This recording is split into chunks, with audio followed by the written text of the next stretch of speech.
নমস্কাৰ বন্ধু বান্ধৱীসকল, পুনৰ নতুন এটা ভিডিঅ'লৈ আপোনালোকক সকলোকে স্বাগতম জনাইছোঁ। বন্ধু বান্ধৱীসকল, এই পোৱালিখিনি হৈছে অৰিজিনেল লোকেল মুৰ্গীৰ পোৱালি আৰু ইয়াত 50টা লোকেল মুৰ্গীৰ পোৱালি আছে। বন্ধু বান্ধৱীসকল, আৰু ইহঁতক মই 50টা মুৰ্গীৰ দানাৰ পাত্ৰ দিছোঁ 3টা আৰু পানীৰ পাত্ৰ দিছোঁ 2টা 3 লিটাৰ।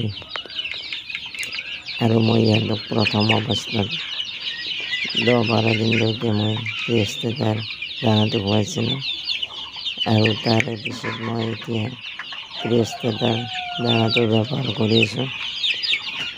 আৰু লগতে মই ইহঁতক আমাৰ ঘৰচীয়া খাদ্য আছিলে ভাতো দিছোঁ মাজে সময়ে, আৰু ইহঁতক চাউলো দি আছোঁ আৰু ধানৰ মল এইটো মাজে সময়ে দি আছোঁ। আৰু বন্ধু বান্ধৱীসকল, আৰু মেডিচিন হিচাপে মই ইহঁতক দি আছোঁ। প্ৰথমতে 3 দিন ভেকচিন পাউডাৰ দিছোঁ, তাৰপিছত মই অষ্টবেড আৰু ফিমৰেল এইটো ডেইলি মই 1 টাইম ব্যৱহাৰ কৰোঁ। আৰু মাজে সময়ে আমি টেট্ৰাচাইক্লিন বুলি এটা মেডিচিন আছে, এইটো সপ্তাহত এবাৰকৈ ব্যৱহাৰ কৰোঁ। তেতিয়া টোপনি মৰা বেমাৰটো নালাগে।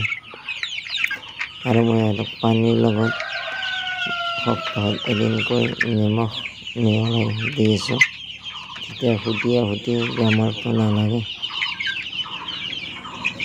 আৰু এই ফুটি বেমাৰটো হৈছে কেলছিয়াম বেছি হ'লে হয় বা কেলছিয়াম অতি কম হ'লে ফুটি বেমাৰটো দেখা দিয়ে।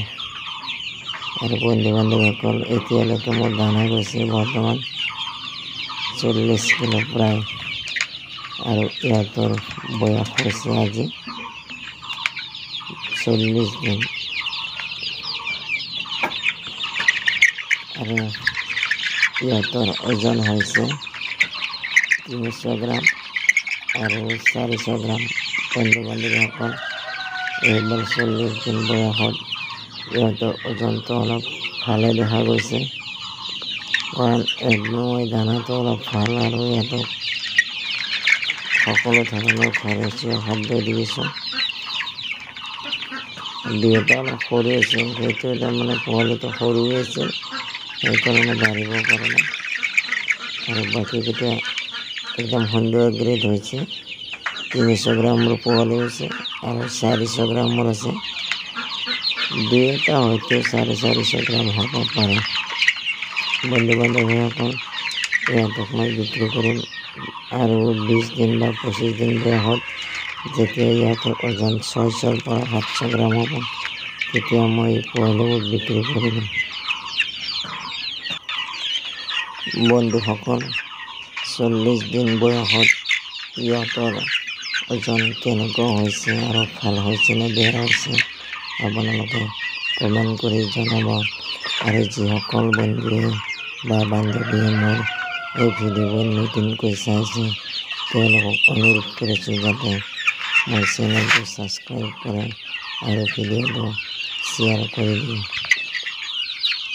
আৰু বন্ধু বান্ধৱীসকল, ইয়াত মোৰ কিবা ভুল হ'বও পাৰে, আপোনালোকে এই ভুলটো মোক শুধৰণি কৰি দিবা। আৰু ভিডিঅ'টো যদি ভাল লাগিছে লাইক কমেণ্ট শ্বেয়াৰ কৰি দিবা। Thank U.